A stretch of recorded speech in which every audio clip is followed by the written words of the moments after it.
Assalamualaikum warahmatullahi wabarakatuh. Bertemu kembali dengan Bu Erlina Ekawati dalam pembelajaran matematika peminatan. Kali ini kita akan belajar materi matematika peminatan kelas 12 KD 3.3 tentang turunan fungsi trigonometri. Oke, sebelum kita masuk ke turunan fungsi trigonometri, kita akan mereview kembali turunan fungsi aljabar yang sudah pernah kita pelajari di kelas 11. Oke ya. Untuk rumus-rumus turunan fungsi aljabar yang perlu kalian pahami, yang pertama mestinya kita mempunyai Y sama dengan K, atau K ini adalah konstanta, gitu ya. K-nya sama dengan konstanta.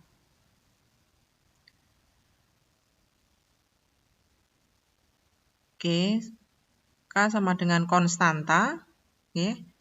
Maka turunannya berarti kita menuliskannya bisa Y aksen akan sama dengan 0. Jadi kalau suatu fungsi berupa angka atau bilangan atau konstanta, maka turunannya adalah 0. Kemudian untuk Y sama dengan X, ya, maka turunannya, Y aksennya, ini akan sama dengan 1. X berarti koefisiennya, berarti angka di depannya X ini adalah 1. Oleh karena itu, kalau kita jabarkan secara umum, jika Y sama dengan Kx, maka turunan pertamanya adalah K. Kemudian berikutnya yang ketiga, untuk Y sama dengan X pangkat N, ya, ada pangkatnya di sini, maka turunan pertamanya atau Y aksen, maka pangkatnya turun dikalikan X, fungsinya pangkatnya berkurang 1, yaitu N dikalikan X, pangkatnya N dikurangi 1.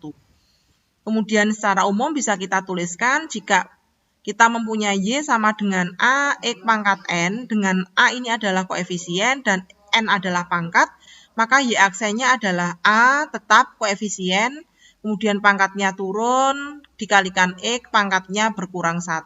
A, N, X, pangkat N-1. Kemudian untuk operasi aljabar, ya, untuk operasi aljabar kita bisa menggunakan sifat-sifat.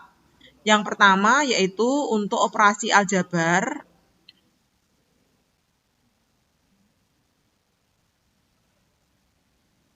operasi aljabar pada turunan,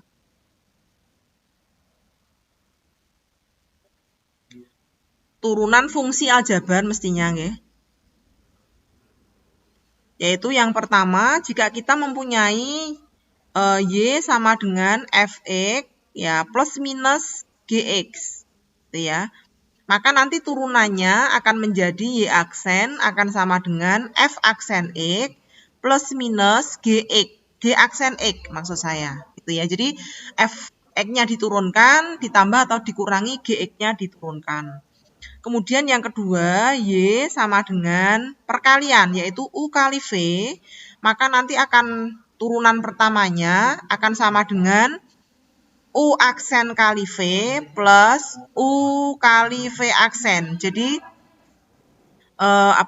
di sini turunan pertama dari fungsi yang depan U aksen dikalikan fungsi belakang ditambah gantian fungsi yang depan dikalikan turunan pertama fungsi yang belakang.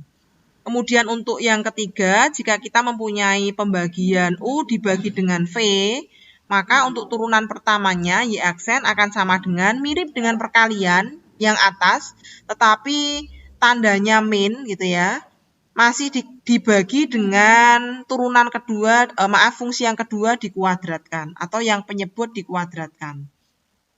Kemudian untuk aturan rantai, ya, jika kita mempunyai yang keempat berarti ya, Y sama dengan F, U, dengan U-nya di sini adalah suatu fungsi tersendiri, maka Y aksennya akan sama dengan turunan pertama dari Fx, ya, kemudian dikalikan dengan turunannya U, berarti U aksen. Nah, nanti kita coba dalam contoh soalnya supaya lebih mudah dipahami. Ya, misalkan contoh gitu ya, contoh. Ini tentukan turunan pertama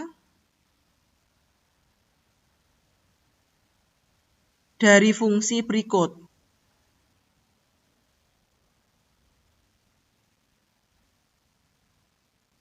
Misalkan yang pertama, kita mempunyai Y sama dengan 2X begitu ya. Ya, untuk mengingatkan saja. Kemudian yang kedua, Y sama dengan X ditambah 5 pangkatnya 6. Ya, kita coba jawab. Ini kita tambahi juga boleh ya. Ya, misalkan ada dua suku, misalkan 2X ditambah 4X pangkat 5, begitu. Maka untuk menjawab permasalahan yang pertama, Y sama dengan 2X ditambah 4X pangkat 5. Turunan pertamanya adalah 2X, berarti KX tadi diturunkan adalah K, ya. Kemudian ditambah AX pangkat N, berarti turunan pertamanya adalah A-nya tetap, kemudian dikalikan pangkatnya turun, X-nya pangkatnya berkurang 1. Sehingga hasilnya adalah 2 ditambah 20X pangkat 4. Atau bisa ditulis 20X pangkat 4 ditambah 2. Kemudian yang kedua ini adalah aturan rantai, kita gunakan Y sama dengan X ditambah 5 dipangkatkan 6. Maka untuk mendapatkan turunan pertama, kita turunkan pangkatnya dulu. Dari yang pertama pangkat dari fungsinya berarti 6. Kemudian kita kalikan dengan fungsinya pangkatnya berkurang 1, yaitu X ditambah 5, pangkatnya menjadi 5. Masih dikalikan dengan turunan dari fungsinya. Karena X ditambah 5 turunannya 1, maka tidak mengubah ya bentuk fungsi yang berada di depannya. Seperti ini untuk contoh turunan fungsi trigonometri aljabar yang sudah kita pelajari. Kemudian berikutnya, sebelum masuk ke fungsi trigonometri, kita mengingatkan kembali tentang definisi dari turunan. Oke. Turunan dari Fx, ya, turunan dari Fx adalah ditulisnya adalah f aksen x, ya. Dirumuskan yaitu limit, ya, h mendekati 0 dari f x ditambah h dikurangi f x dibagi dengan h. Ya, ini adalah definisi turunan dari Fx, ya. Kemudian dari rumus definisi turunan Fx tersebut, kita akan mendapatkan rumus fungsi dari trigonometri. Jadi turunan fungsi trigonometri. Saya bisa tulis seperti ini, misalkan ini adalah fungsinya.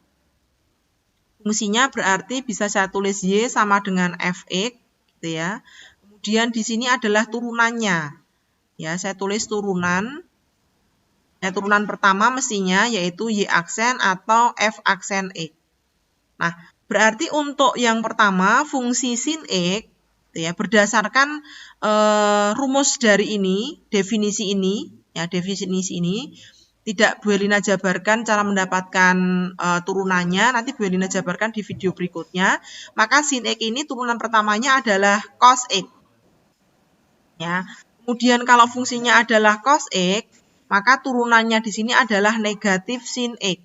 Ini harus dihafalkan ya.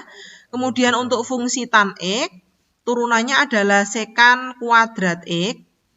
Kemudian untuk fungsi kotangen X, ya, turunannya adalah negatif kosekan kuadrat X.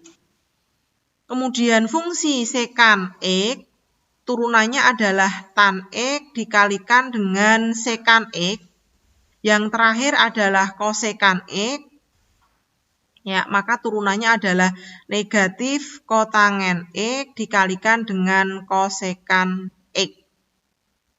Nah, minta tolong kalian bisa menghafalkan rumus-rumus turunan trigonometri tersebut sehingga akan lebih memudahkan nanti untuk menyelesaikan permasalahan yang terkait dengan turunan fungsi trigonometri.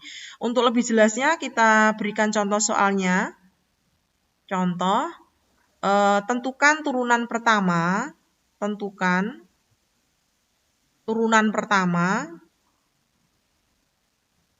dari fungsi-fungsi berikut.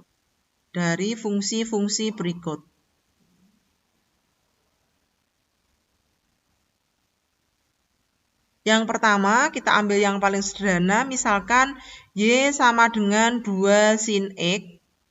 Kemudian yang kedua, Y sama dengan sin 5X. 3, Y sama dengan cos 2X ditambah 3. Kemudian yang keempat, Y sama dengan kita ambil fungsi berpangkat, cos pangkat 3X. Kemudian yang kelima, kita ambil aturan rantai, misalkan tan pangkat 5 dari 3X min 4. Oke, kita coba jawab satu persatu.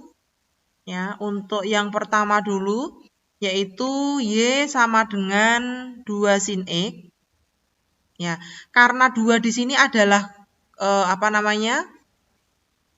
koefisien, maka turunannya tetap. Ya, yang kita ubah adalah turunan dari sinnya. Berarti Y aksennya akan menjadi 2 cos X. Selesai. Ya, jadi saya ulangi, karena 2 di sini adalah konstanta, maka konstantanya tetap, yang kita turunkan adalah sin X-nya. Kemudian berikutnya yang kedua, Y sama dengan sin 5X. Nah, untuk turunannya, ya karena di sini koefisiennya adalah 1 kalau tidak tertulis, sementara 5 di sini adalah sudutnya, ya. Maka kalau di sini kan tadi sudutnya 1, ya, 2 sin X berarti 2 sin 1X gitu kan. Kalau di sini sin 5X berarti sudutnya adalah 5. Maka langkah menyelesaikannya adalah kita turunkan sinnya terlebih dahulu. Ya, sin 5X kita turunkan, baru kemudian kita kalikan turunan sudutnya. Yaitu sin 5X kita turunkan adalah cos 5X. Ya, tetap. Tetapi kita kalikan dengan sudutnya. Turunan dari 5X, yaitu 5. Ya, akan sama dengan tidak menjadi cos 25X, tidak, tetapi 5 di sini akan menjadi koefisien, jadi dia berada di depannya cos X, maka akan menjadi 5 cos 5X, seperti itu ya. Jadi 5-nya saya ulangi, 5-nya di sini tidak dikalikan dengan sudutnya, tetapi 5-nya menjadi koefisien dari cos 5X-nya, sehingga menjadi 5 cos 5X. Kemudian berikutnya, Y sama dengan cos 2X ditambah 3. Ya, maka turunan pertamanya adalah, langkahnya sama dengan nomor 2, yaitu kita turunkan cos 2X plus 3, kemudian selanjutnya kita turunkan sudutnya.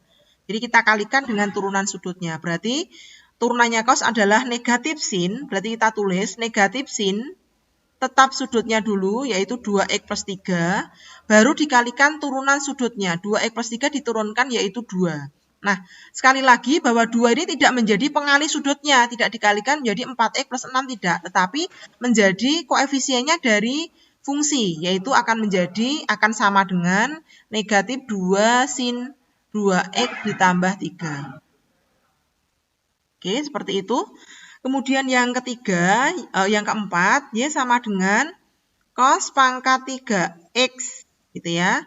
Maka turunan pertamanya, ini juga menggunakan aturan rantai sama dengan soal yang di atas tadi. Langkah pertama adalah kita turunkan fungsi trigonometrinya, yaitu cos. Ya, kita turunkan yaitu fungsinya. Ya. Oke, ulang. Jadi Y sama dengan cos pangkat 3X. Ya, ini ada aturan rantai. Di sini cos X-nya dipangkatkan 3. Bisa Bu Herina tulis supaya kalian paham.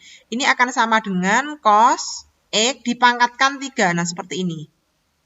Nah, maka turunan pertamanya, ya, untuk menurunkan pertamanya, langkahnya adalah kita turunkan pangkatnya terlebih dahulu. Kalau kita turunkan pangkat, berarti fungsi trigonometrinya tetap.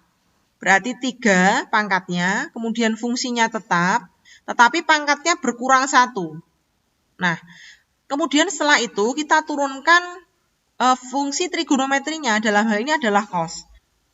Nah, cos di sini turunannya adalah negatif sin, baru kita kalikan dengan negatif sin X. Nah, langkah berikutnya baru kita kalikan, pangkatnya berubah, negatifnya berada di depan. Negatif 3, cos X, ya, pangkatnya 2. Ya, pangkatnya 2, berarti diletakkan di sini. Cos pangkat 2X. Oke. Ya. Saya ulang, ini penulisannya seperti ini. Nah, Nah, negatif 3 cos pangkat 2X masih dikalikan dengan sin X. Nah, karena bentuk ini sudah tidak bisa disederhanakan, maka ya sudah selesai.